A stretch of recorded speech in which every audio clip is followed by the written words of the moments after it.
from the Liverpool dressing room, and more reactions are coming, and you can understand why. And we were at Ipswich on the opening day for Match Day Live. We both covered the game against Brentford last week, and we both said, well, this will be interesting today. Could you have envisaged that going that well for Liverpool?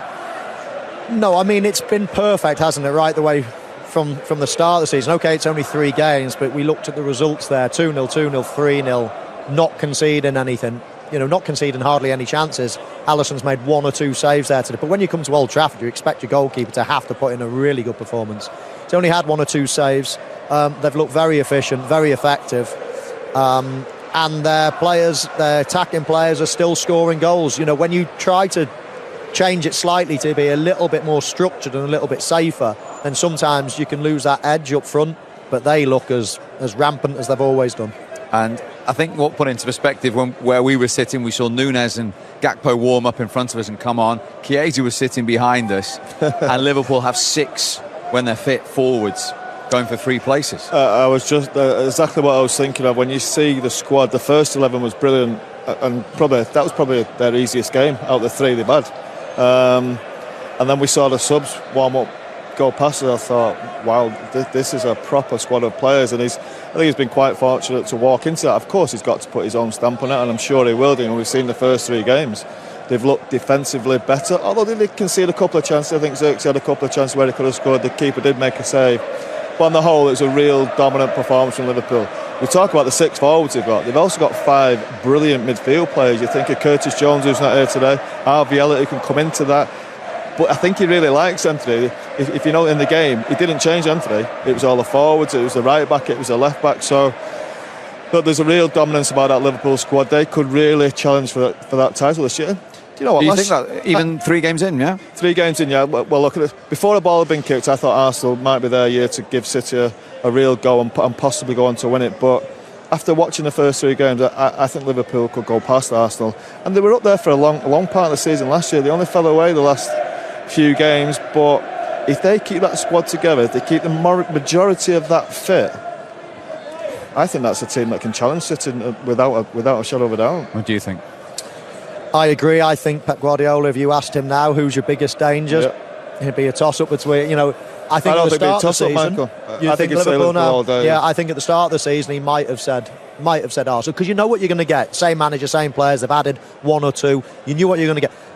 There was a little bit of what's going to happen at Liverpool. New manager, you know, is it going to be a totally new style? Are they going to take a while to adapt? All these questions. Of course, the one good thing from Liverpool's point of view is they kept the squad.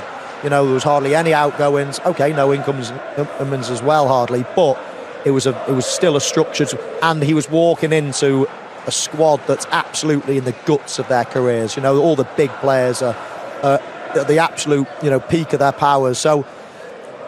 But there were questions, but having seen 3 games, I don't want to get ahead of myself, but after 3 games, you look at that and think, wow, it's going to take a special team to stop them. They've just swatted Manchester United aside.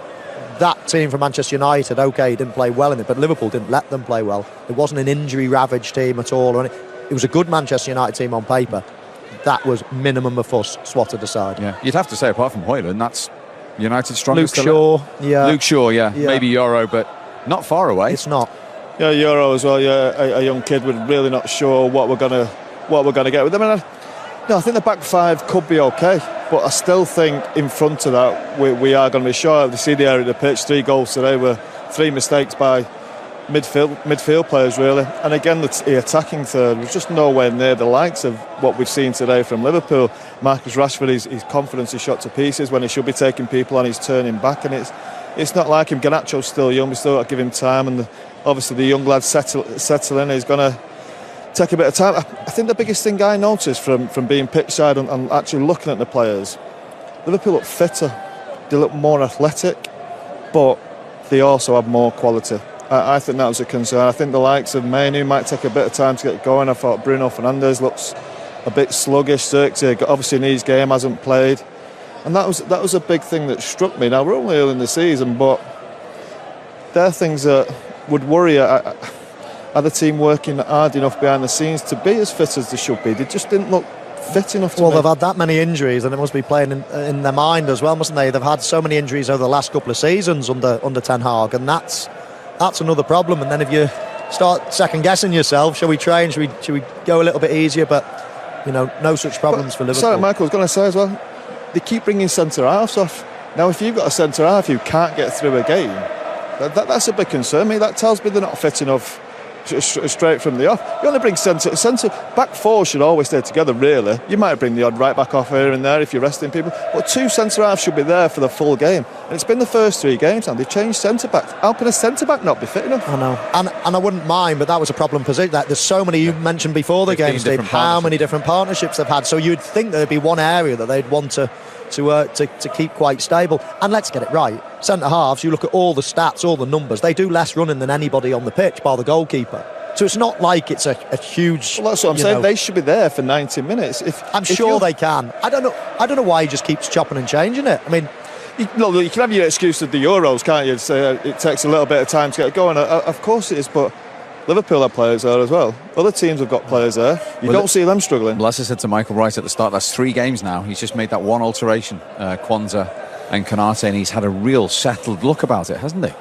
Yeah, and I do like that. Obviously, the games will start coming thick and fast, so it'll be really interesting to see how he uses his squad. However, at the moment, it looks like he's just, maybe because he's new as well to the team. Maybe he just wants to get that consistency, so all of a sudden he can get his points across even better than he normally would. But it's very consistent so far. Keep praising Arne Slot, Michael, because he's joining us live. You came in at the right time there. There we go. The Liverpool supporters still inside the ground. You can hear them singing the name of their new manager. Very well done. How pleasing was that all round for you today? Yeah, very pleasing. I think we saw all the things you want to see. There were difficult moments in the game for us. We started. I think United were very aggressive in the start. We came through that. Then we had a goal disallowed. We came through that, so we were mentally really strong today. And with the ball, I think we saw an excellent performance as well. Did you expect it to be that control today? You really had control of the game? Yeah, you hope for it, of course. Expect is not the right word. I think I said before the game to the players that there will be difficult moments today, and then you have to fight yourself through. So till now, with Ipswich and Brentford, we only had the positives, and then that you work hard, okay, that I can understand. But I want to see how it is if it's tough. And there were tough moments today, and I think we constantly saw how aggressive we were, how much we ran without the ball, and deserved win, I think. Arnie, congratulations. I was just wondering, the 3 goals that Liverpool scored today, all from pressure that you caused mistakes in the midfield. Was that a specific target from you today, or is that just how you like your team play, winning the ball in midfield and breaking quick? Yeah, I think the way Liverpool likes to play in general, and I'm the same like this. So we want to press high as we can. We know with the type of players we have, because they can run very good, but if they arrive in a duel, they're really strong. So the 3 midfielders we have with Maka, with Dom and with Ryan, they can run and they can arrive in a duel, and they kept running. So we won the ball back a few times, but I think the first goal we scored, which was disallowed, which came not from a pressing situation. My football heart would have loved that goal to count. Unfortunately, it didn't. Yeah, Arne, congratulations again. I think your first 11 are very strong, but also we were just sat 2 rows back and we see the subs walk past. Warming up, and think, that is such a strong squad. That's going to be a tough part of your job this year, to try and keep all them players happy. Yeah, I think it's impossible to keep a player happy if he's not playing. But they now go to the international team, play 2 games, come back. I think in 21 days we play 7 games. Yeah. So the schedule is crazy, so you need these amount of players. The good thing for us is that they're all fit, so that's why you see them as well. Yeah. But yeah, it's always. I also saw some players in the dressing room. They were happy, but in a different way than the ones that played, of course. Yeah. And apart from the goals and the wins, 3 consecutive clean sheets yet to concede. And you said about that foundation to go and play. How pleasing is that?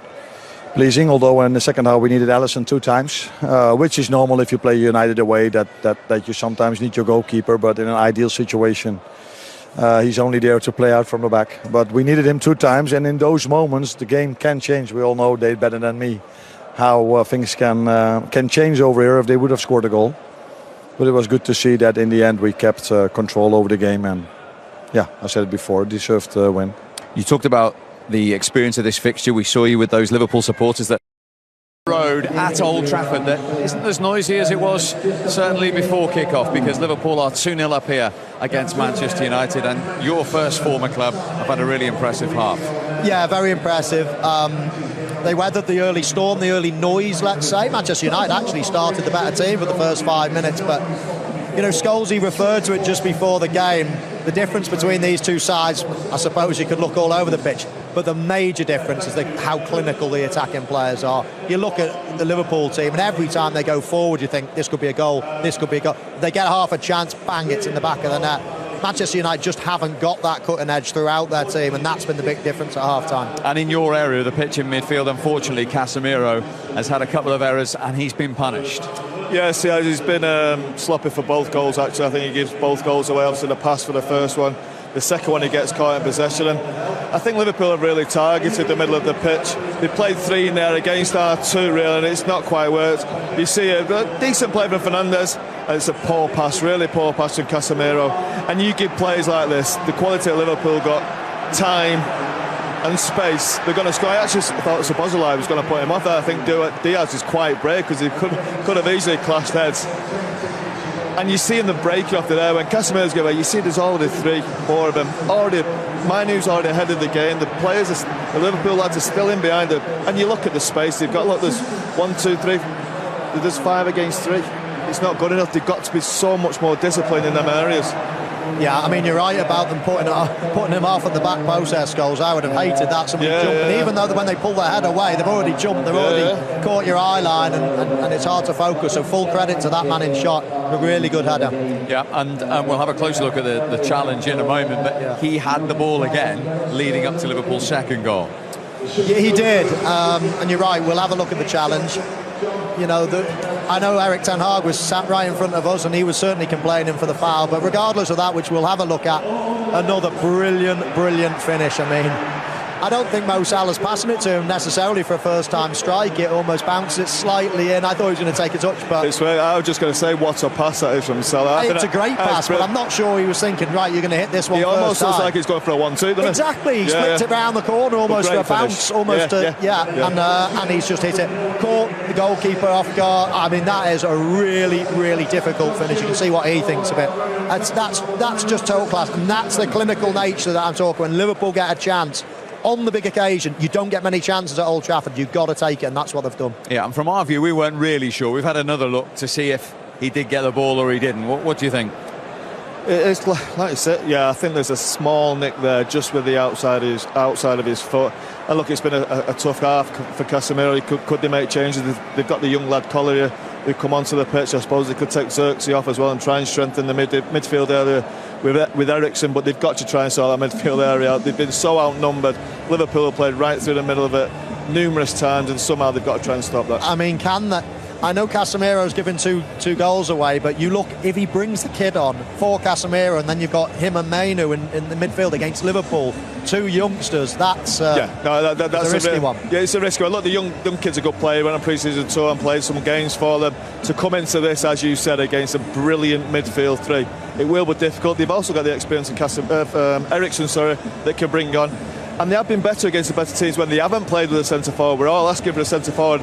Xerxes, I think, has been quiet. Can you get Bruno up there and do almost that false 9 role again and try and bolster that midfield area? We've used the word control. Arne Slot has used it a lot. They have control. Liverpool, you don't see them as it stands losing control in this game. Not really, not the way they're playing now. In fact, it's been quite telling in front of us, Arne Slot. I mean, any risky ball, he doesn't like it. He doesn't like it at all. As soon as Trent starts taking his foot back to ping one across the pitch, he's like grimacing. He just wants safe play. And I think in this second half, there's no need for risk now. So I think he'll be drumming it into them in there, even safer. Keep the ball, take the sting out the crowd. Because for the first 5 minutes of the second half, there's going to be a lift. They're going to try to get a goal early, Manchester United. If Liverpool can quell them in that first 5 minutes, then I think they might just go on to win this one. Well, just down from us.